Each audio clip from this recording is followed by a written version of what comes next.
Maître Bungoyi, bonjour et bienvenue. Vous êtes le secrétaire général du parti politique Tshisekediste Parti en sigle. Qu'est-ce qui, en fait, vous a motivé de créer cette formation politique?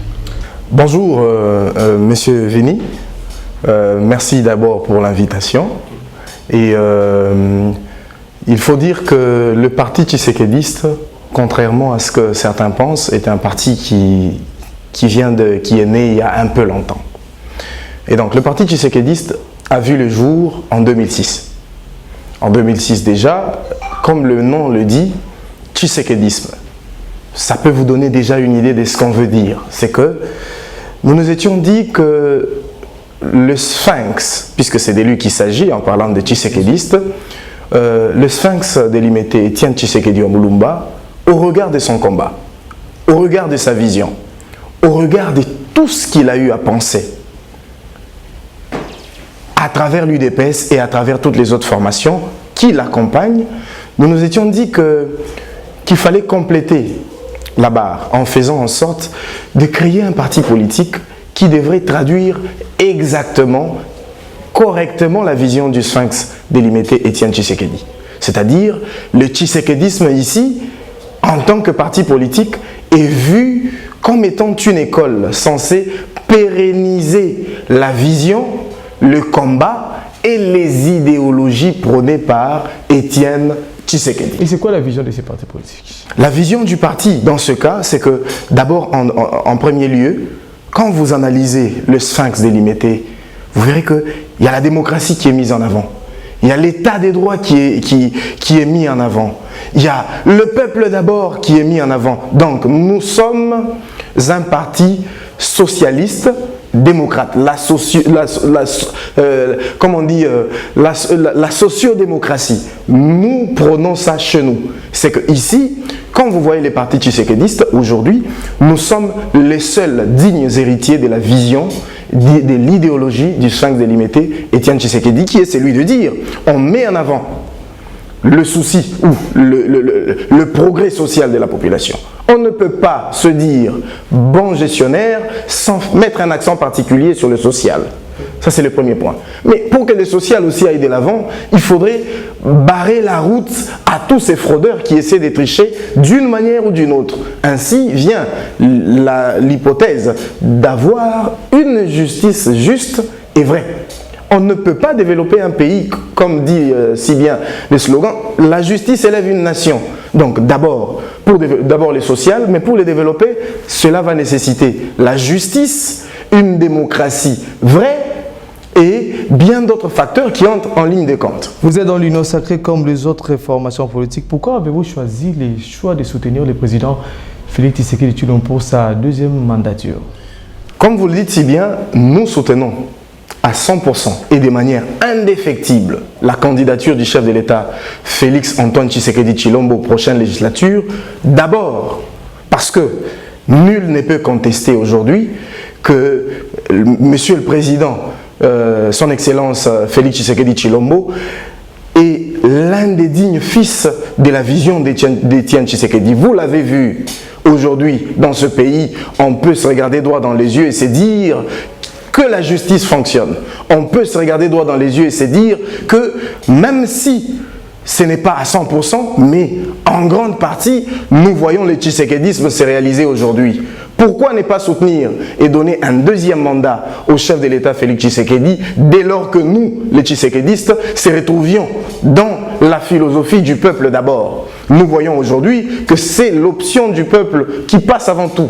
Une raison de plus pour que nous qui sommes les tshisekedistes et qui mettions en avant la théorie du peuple d'abord, que nous soyons d'accord et très d'accord avec le chef de l'État Félix Antoine Tshisekedi qui va battre aux prochaines élections. Je crois qu'on va enregistrer avec vous une prochaine émission si ça sera possible en 2024 et je vous dirai que je vous l'avais dit. Autre question, l'opposition congolaise vous accuse plutôt le pouvoir d'appliquer la dictature aujourd'hui. Il y a plusieurs opposants qui sont arrêtés, notamment il y a Franck Diongo récemment, Matata. La justice demande l'autorisation au niveau du bureau du Sénat pour qu'il soit encore à nouveau devant le juge, son juge naturel. C'est quoi ce que vous pouvez reprocher à l'opposition? Parce qu'elle dit que c'est de l'acharnement politique, etc. Bon, l'opposition peut dire ce qu'elle veut. C'est même ça la preuve de la démocratie qui existe, qui contredit leur théorie de la dictature. C'est que quand on peut se permettre de reprocher des choses au pouvoir, cela dit clairement que nous sommes en démocratie. À propos des arrestations des uns et des autres, qu'entre nous soit dit, s'il vous plaît, si M. Franck Diongo a été arrêté, en quoi c'est principalement le problème de M. Tshisekedi? Vous le savez, nous les Tshisekedistes prônions une justice indépendante. Et nous avons ici dans ce pays... C'est sans motif. Non mais attendez, ce n'est pas M. Tshisekedi qui a envoyé des gens aller arrêter Franck Diongo. M. Franck Diongo a été arrêté parce qu'il y a bien évidemment des forfaits qu'il peut avoir commis. On parle du régime Tshisekedi. Bon, autrefois c'était le régime Kabila, mais aujourd'hui c'est le régime Tshisekedi. Mais c'est même ça que je voudrais ressortir. Quand on parle du régime, j'admets que lorsqu'il y a ces genres d'arrestation, c'est le système. Mais il faudrait faire un petit peu la part des choses. Il ne faut pas tout connecter à la politique. Parce que la justice est là. Le chef de l'État a déjà donné le go pour que cette justice fonctionne normalement. On parle des Salomon arrestations. Il y a des motifs. Qu'est-ce que le chef de l'État, quand d'ailleurs Salomon avait été arrêté, le chef de l'État n'était même pas au pays. Il porte plainte contre le président du Sénat, Bati Lukwebo.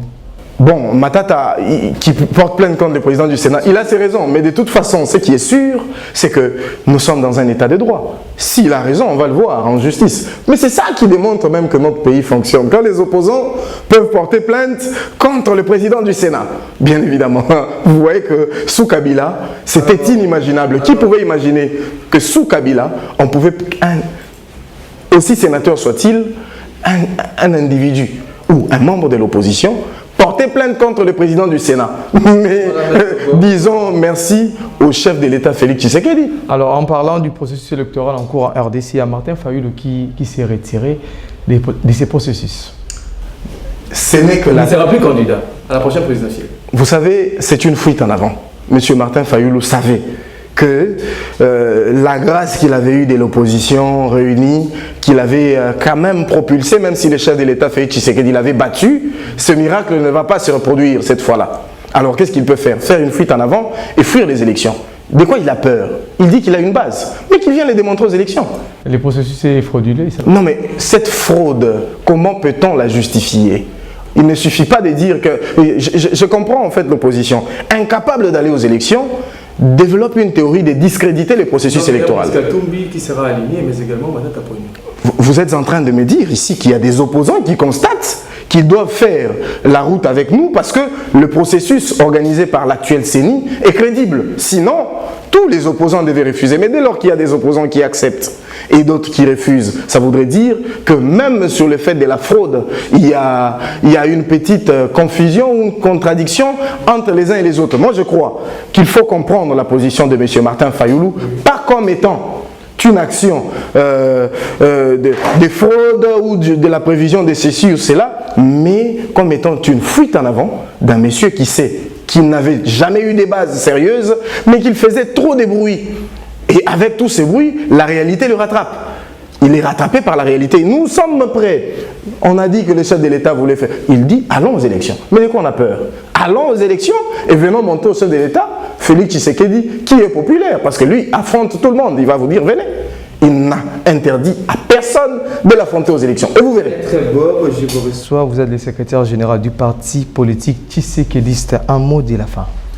Comme mot de la fin, je vais appeler la population congolaise à faire confiance au chef de l'État Félix Antoine Tshisekedi Tshilombo et à croire dans la crédibilité de ce processus électoral. Et vous verrez qu'avec ça, nous allons bâtir un Congo juste prôné par Étienne Tshisekedi Wamulumba à travers notre parti tshisekediste, Pachi, et dont, si vous me le permettez, que je signale, qui est dirigé de main de maître par l'honorable Gabriel Ilunga, président national du parti tshisekediste, et notre autorité morale, le sénateur Hippolyte Mutombo Mbwebwe, en même temps président du très efficace regroupement politique AAND, dont la sortie officielle a fait des vagues sur la ville de Kinshasa et même à l'intérieur du pays. C'était le 17 juin passé. Et les grandes activités vont devoir se produire parce que AND avec le sénateur Mutombo et le Pachi avec le président Gabriel Ilunga sont tous déterminés à donner un deuxième mandat au chef de l'État, Félix Tshisekedi. Merci. Je rappelle que vous êtes secrétaire général du parti Pachi. Merci d'avoir répondu à notre invitation. C'est moi qui vous remercie et à la prochaine. Merci.